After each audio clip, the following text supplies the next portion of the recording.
ভবিষ্যৎ দেশ ও জাতি সেবাই হবে আমাদের জীবনে শপথ। প্রিয় শিক্ষার্থীরা, আসসালামু আলাইকুম। আমি শাহাদাত হোসেন, প্রভাষক পদার্থবিজ্ঞান, Majid Zarina foundation school and college. শিক্ষার্থীরা, আজকে আমি আলোচনা করব একাদশ শ্রেণীর পদার্থবিজ্ঞানের দ্বিতীয় পত্রের অষ্টম অধ্যায় আধুনিক পদার্থবিজ্ঞানের সূচনা।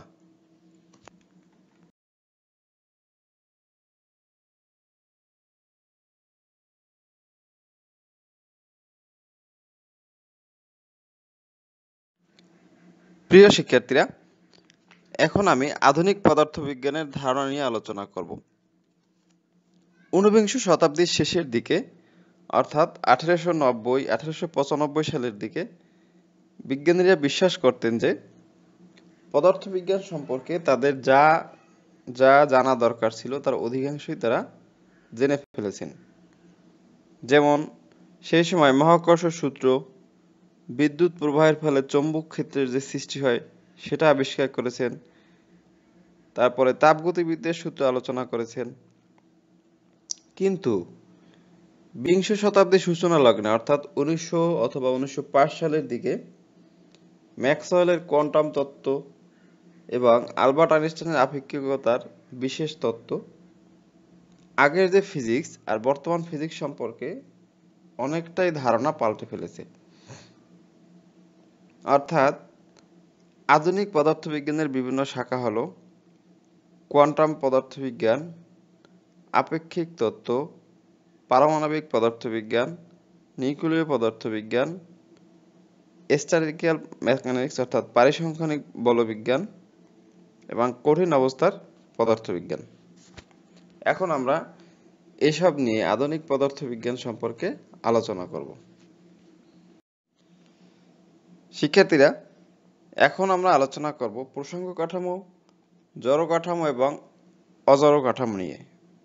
প্রসঙ্গ কাঠামো হচ্ছে কোনো বস্তুর গতি বর্ণনার জন্য ত্রিমাত্রিক স্থানে যে সুনির্দিষ্ট স্থানাঙ্ক ব্যবস্থা বিবেচনা করা হয় এবং যার সাপেক্ষে বস্তুটির গতি বর্ণনা করা হয় তাকে প্রসঙ্গ কাঠামো বলে। এখন জড় প্রসঙ্গ কাঠামো হচ্ছে পরস্পরের সাপেক্ষে ধ্রুববেগে গতিশীল যে সকল প্রসঙ্গ কাঠামোতে নিউটনের গতিসূত্র অর্জন করা যায় তাদেরকে জড় প্রসঙ্গ কাঠামো বলে।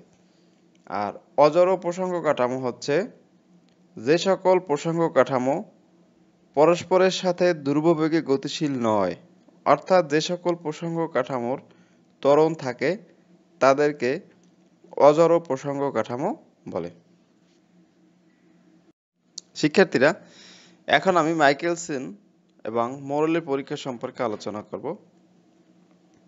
আমরা জানি যে তরঙ্গ সঞ্চালনের জন্য মাধ্যমের প্রয়োজন হয়। যেমন আমরা চোখের সামনে দেখতে পাচ্ছি, যেমন পানির তরঙ্গ অথবা টানা তারের সৃষ্ট তরঙ্গ, এগুলো সঞ্চালনের জন্য আমাদের মাধ্যমের প্রয়োজন হয়। কিন্তু সূর্য থেকে আমরা যে আলো পাই সে আলোটা কার মাধ্যমে আসে? অর্থাৎ এখানে আমরা আগে ধরে নিতাম যে বিজ্ঞানীরা ধরে নিত যে এখানে ইথার নামে একটা কাল্পনিক মাধ্যম আছে যার ভিতর দিয়ে সূর্য থেকে আলো আমাদের পৃথিবীতে আসে। অর্থাৎ সূর্য এবং পৃথিবীর মধ্যবর্তী দূরত্ব কিন্তু কোটি কোটি কিলোমিটার। কিন্তু বিজ্ঞানী মাইকেলসন এবং মোরেলে 1887 খ্রিস্টাব্দের দিকে ইথারের অস্তিত্ব নিয়ে একটি পরীক্ষা করেন এবং তারা প্রমাণ করতে সক্ষম হন যে পৃথিবীতে অর্থাৎ ভূপৃষ্ঠে ইথার বলতে কোনো কাল্পনিক মাধ্যম নেই। অর্থাৎ আলো তাড়িৎচুম্বক তরঙ্গের আকারে পৃথিবীতে আসে। তারা এই পরীক্ষা থেকে এই সিদ্ধান্তে উপনীত হয় যে মহাবিশ্বে ইথার নামক কাল্পনিক পদার্থের কোনো অস্তিত্ব নেই। প্রিয় শিক্ষার্থীরা, এখন আমরা আইনস্টাইনের আপেক্ষিক তত্ত্ব নিয়ে আলোচনা করব। আমরা জানি যে চিরায়ত বলবিজ্ঞানের মতে স্থান, কাল এবং ভর ধ্রুব, অর্থাৎ এগুলো পরিবর্তনশীল নয়। কিন্তু বিজ্ঞানী আইনস্টাইন তার আপেক্ষিক তত্ত্বের সাহায্যে ব্যাখ্যা করেন যে স্থান, কাল এবং ভর এগুলো পরম কিছু নয়, এগুলো হচ্ছে সবই আপেক্ষিক। আইনস্টাইনের এ তত্ত্বকে বলা হয় আপেক্ষিক তত্ত্ব। এ তত্ত্বের দুটি স্বীকার্য আছে। প্রথম স্বীকার্য হচ্ছে সকল জড় প্রসঙ্গ কাঠামোতে পদার্থবিজ্ঞানের সূত্রগুলোর গাণিতিক রূপ একই থাকে, এবং দ্বিতীয় স্বীকার্য হচ্ছে শূন্যস্থানের সকল জড় প্রসঙ্গ কাঠামোতে আলোর দ্রুতি c এর মান একই থাকে। এই দুইটা স্বীকার্যই হচ্ছে আইনস্টাইনের স্বীকার্য, এবং এর স্বীকার্যের সাহায্যে আমরা আইনস্টাইনের যে বিখ্যাত সূত্র অর্থাৎ ভর এবং শক্তির মধ্যে যে সম্পর্ক E = mc², এই দুইটা স্বীকার্যের মধ্যেই আমরা প্রমাণ করতে পারব। প্রিয় শিক্ষার্থীরা, এখন আমরা আপেক্ষিকতার সময়ের আপেক্ষিকতা অর্থাৎ কাল দীর্ঘায়ন বা সময় সম্প্রসারণ নিয়ে আলোচনা করব। কাল দীর্ঘায়ন হচ্ছে কোনো পর্যবেক্ষকের সাপেক্ষে গতিশীল অবস্থায় সংঘটিত দুটি ঘটনার মধ্যবর্তী কাল ব্যবধান ওই পর্যবেক্ষকের সাপেক্ষে নিশ্চল অবস্থায় সংঘটিত ওই একই ঘটনাদ্বয়ের মধ্যবর্তী কাল ব্যবধানের চেয়ে বেশি হয়। এই প্রভাবকে বলা হয় কাল দীর্ঘায়ন। আমরা এখন কাল দীর্ঘায়নের সম্পর্কে বিস্তারিত আলোচনা করব।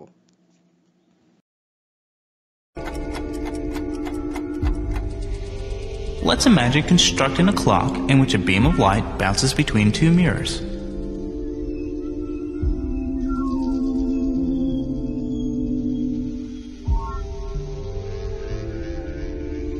Whenever the light strikes the bottom plate, the clock advances. The advantage of using this kind of clock is that we can be sure that the observer who looks at the clock will see the timing mechanism, the beam of light, moving at the same speed. If two such clocks are stationary, then we would expect the time indicated on each clock to be precisely the same.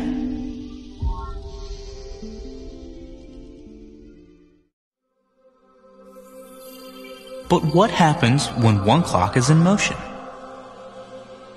Notice although both clocks are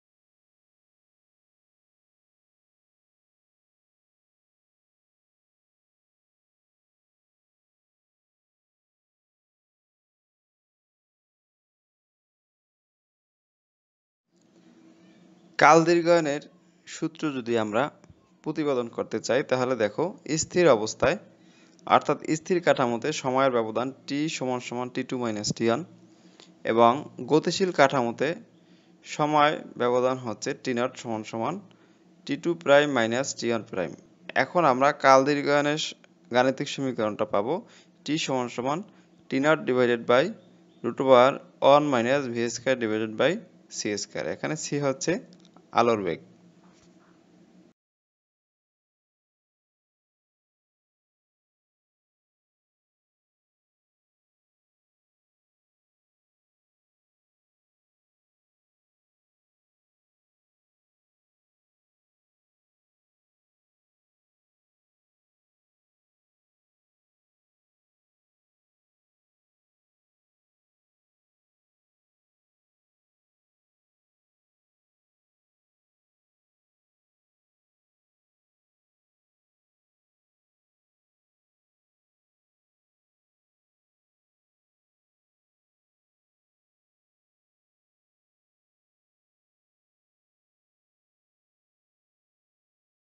প্রিয় শিক্ষার্থীরা, এখন আমরা দৈর্ঘ্যের আপেক্ষিকতা অর্থাৎ দৈর্ঘ্য সংকোচন নিয়ে আলোচনা করব। কোনো পর্যবেক্ষকের সাপেক্ষে গতিশীল বস্তুর দৈর্ঘ্য ওই পর্যবেক্ষকের সাপেক্ষে নিশ্চল অবস্থায় ওই একই বস্তুর দৈর্ঘ্যের চেয়ে ছোট হয়, এই প্রভাবকে দৈর্ঘ্য সংকোচন বলা হয়। অর্থাৎ L সমান সমান L naught root over 1 minus v square divided by c square. এখানে L হচ্ছে পর্যবেক্ষকের সাপেক্ষে গতিশীল অবস্থার বস্তুর দৈর্ঘ্য, L নট হচ্ছে পর্যবেক্ষকের সাপেক্ষে স্থির অবস্থায় বস্তুর দৈর্ঘ্য, ভি হচ্ছে আপেক্ষিক দ্রুতি এবং সি হচ্ছে আলোর দ্রুতি।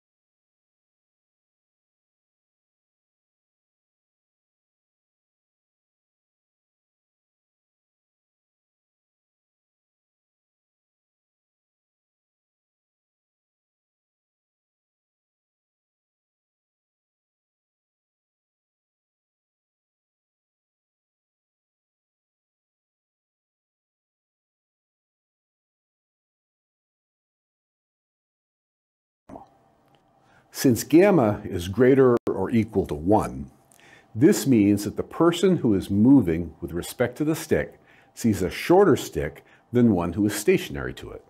And using the fact that both observers can claim that they're stationary, this means that a moving stick is shorter than a stationary one. Now, there's one important thing to remember, and that is that the shrinking only occurs in the direction of motion. There's no shrinking side to side. This means if you start with a basketball and accelerate it at high speeds, it'll look like a pancake. Still round.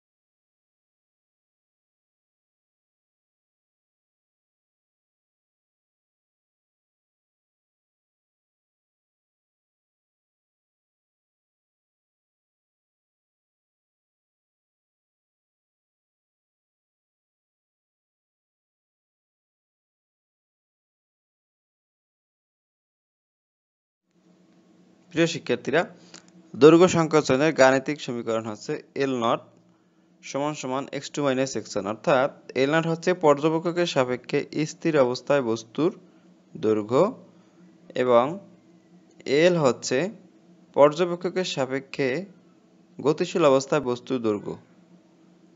তাহলে আমরা L সমান সমান L naught root over 1 minus v square divided by c square. এখানে v হচ্ছে আপেক্ষিক দ্রুতি, C হচ্ছে আলোর দ্রুতি।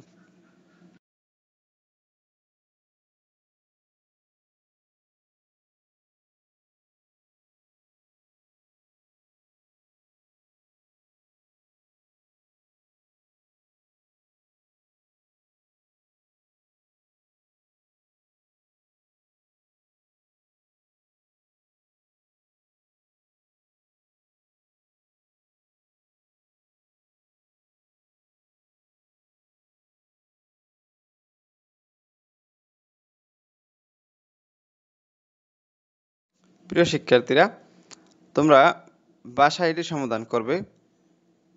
একটি রকেটের দৈর্ঘ্য পৃথিবীতে 100 মিটার। গতিশীল অবস্থায় একজন পর্যবেক্ষক তার দৈর্ঘ্য নির্ণয় করলেন 99 মিটার। রকেটের বেগ নির্ণয় করো। প্রিয় শিক্ষার্থীরা, এখন আমরা ভরের আপেক্ষিকতা অর্থাৎ ভর বৃদ্ধি নিয়ে আলোচনা করব।